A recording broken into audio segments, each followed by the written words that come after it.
ಇವತ್ತಿನ ನೆನ್ನೆಯಿಂದ ಆಗಿದೆ. ಇವತ್ತು ಹೊಸ ಇನ್ವಾಯ್ಸ್ ಹೊಸ ಸ್ಟಾಕ್ ಬಂದಿದೆ. ಮಧ್ಯ ಇದರಲ್ಲಿ 20ರಿಂದ 25% ಜಾಸ್ತಿ ಆಗಿದೆ. ಕೆಲವು 5ರಿಂದ 15% ಕಡಿಮೆ ಆಗಿದೆ. ಬೀರ್ ಬೆಲೆಯಲ್ಲಿ ಸುಮಾರು 40% ಕಡಿಮೆ ಆಗಿದೆ. ವಿತೌಟ್ ಆಲ್ಕೋಹಾಲ್ ಬೀರು, ಪ್ರೀಮಿಯಂ ಬೀರು ಅಂತ. ಮದ್ಯದ ಬೆಲೆ ಅಂದರೆ ಈಗ ಮಧ್ಯಮವರ್ತಿಗಳು ಜನಾಂಗ ಮತ್ತು ಬಡವರು ಕೂಲಿ ಕಾರ್ಮಿಕರು ಕೊಡುವಂಥದ್ದು 25% ಜಾಸ್ತಿ ಮಾಡಿದ್ದಾರೆ. ಇವತ್ತಿಂದೇ ಜಾಸ್ತಿ ಆಗಿದೆ. ಅದರಿಂದ ಮಧ್ಯಮ ವರ್ಗದವರಿಗೆ ತುಂಬ ತೊಂದರೆ ಆಗಿದೆ. ಕೂಲಿ ಕಾರ್ಮಿಕರಿಗೆ, ಮಧ್ಯಮ ಆಟೋ ಚಾಲಕರಿಗೆ, ಕಾರ್ ಚಾಲಕರಿಗೆಲ್ಲ. ಈಗ ಇವರೇನು ಮಾಡಿದ್ದಾರೆ, ದೊಡ್ಡದು IML ಅಂದರೆ ಆಲ್ಕೋಹಾಲ್ ಜಾಸ್ತಿ ಇರುವಂಥದ್ದು, ಕಂಟೈನರ್ಸ್ ಇರುವಂಥದ್ದು ಸ್ವಲ್ಪ ಕಡಿಮೆನೇ ಮಾಡಿದ್ದಾರೆ. 2000 ಅಬೌವ್ 2000 ಮೇಲೆ ಇರೋದಂಥದ್ದಲ್ಲಿ ಕಡಿಮೆ ಮಾಡಿದ್ದಾರೆ. ಅದರಿಂದ ಅವ್ರಿಗೆ ಅನುಕೂಲನೇ ಹೊರತು ಮಧ್ಯಮವರ್ತಿಗಳಿಗೆ, ಮಧ್ಯಮ ವರ್ಗದ ಜನಾಂಗಕ್ಕೆ ತುಂಬ ತೊಂದರೆ ಆಗಿದೆ. ಈಗ ಇವತ್ತಿಂದ ಜಾಸ್ತಿ ಆಗಿದೆ. 45,000 ಕೋಟಿ ಟಾರ್ಗೆಟ್ ಇಟ್ಕೊಂಡಿದ್ದಾರೆ. ಅದನ್ನು ರೀಚ್ ಮಾಡಬೇಕು ಅನ್ನೋ ದೃಷ್ಟಿಯಿಂದ ಮದ್ಯದ ಬೆಲೆ ಜಾಸ್ತಿ ಮಾಡಿದ್ದಾರೆ ಇವತ್ತಿಂದ. ಮಹಾದೇವ್ ಶ್ರೀನಿವಾಸ ಅವರ ಇಂಡಸ್ಟ್ರಿ ಅಂತ.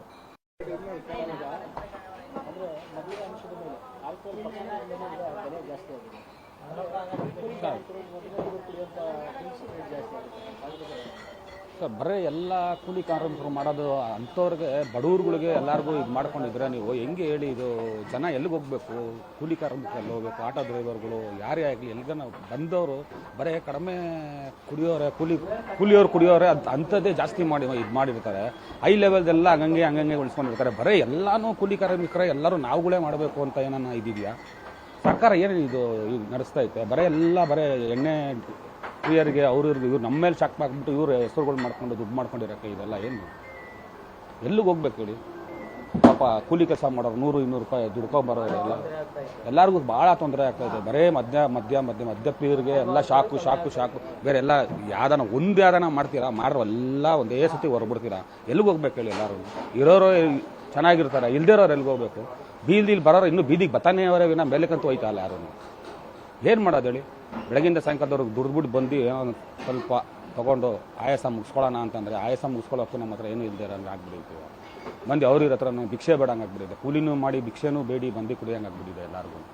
ಇದೆಲ್ಲ ತುಂಬ ಸರ್ಕಾರ ಸರಿ ಇಲ್ಲ ಸರ್, ನಿಜವಾಗ್ಲು ಇದೆಲ್ಲ ಮಾಡಲೇಬಾರ್ದು. ನಮ್ಮ ಹೆಸರು ಅಮಿತ್ ಅಂದ್ಬಿಟ್ಟು. ಕೂಲಿ ಕಾರ್ಮಿಕರಿಗೆ ಭಾಳ ತೊಂದರೆ ಆಗ್ತೈತೆ. ಸಂಪಾದನಾ ಕಡಿಮೆ, ಇಲ್ಲಿ ಖರ್ಚು ಜಾಸ್ತಿ ಆಗ್ತೈತೆ ಅಲ್ವಾ? ಅದಕ್ಕೋಸ್ಕರ ಇವರು ಮತ್ತೆ ಇವಾಗ 3-4 ಸರಿ ಈ ಸರ್ಕಾರ ಬಂದಮೇಲೆ ಜಾಸ್ತಿ ಮಾಡಿರ್ತಾರೆ. ಅದು ಅಷ್ಟು ಮಾಡೋದು ಬೇಡ ಅಂತ ನಮ್ಮ ಐಡಿಯಾ. ನಮ್ಮದು ನಿಮ್ಮದು ಎಲ್ಲರಿಗೂ ಇಷ್ಟು ಬೇಡ ಅಂತ ನಾವು ಕೇಳ್ಕೊತಾ ಇದ್ದೀವಿ. ಮತ್ತೆ ಜಾಸ್ತಿ ಮಾಡಿದ್ರೆ ನಮಗೆ ಸಂಪಾದನಾ ಕಡಿಮೆ ಇರುತ್ತೆ. ಇಲ್ಲಿ ನಾವು ಕುಡಿತೀವಿ ನಾವು ಅಂದರೆ ಮತ್ತೆ ಜಾಸ್ತಿ ಮಾಡಿದ್ರೆ ನಮಗೆ ಸಂಪಾದನೆ ಇಲ್ಲ. ಅದಕ್ಕೆ ಈ ಸರ್ಕಾರ ಬಂದ ಮೇಲೆ ಇಷ್ಟು ಜಾಸ್ತಿ ಮಾಡೋದು ಅವಶ್ಯಕತೆ ಇಲ್ಲ. ನಮಗೆ ಈ ಸರ್ಕಾರನೇ ಬೇಡ. ನಮಗೆ ಈ ಸರ್ಕಾರನೇ ಬೇಡ ಅಂತ ನಾವು ಹೇಳ್ತೀವಿ ಅಷ್ಟೇ. ಮಲ್ಲಪ್ಪ ಅಂತ.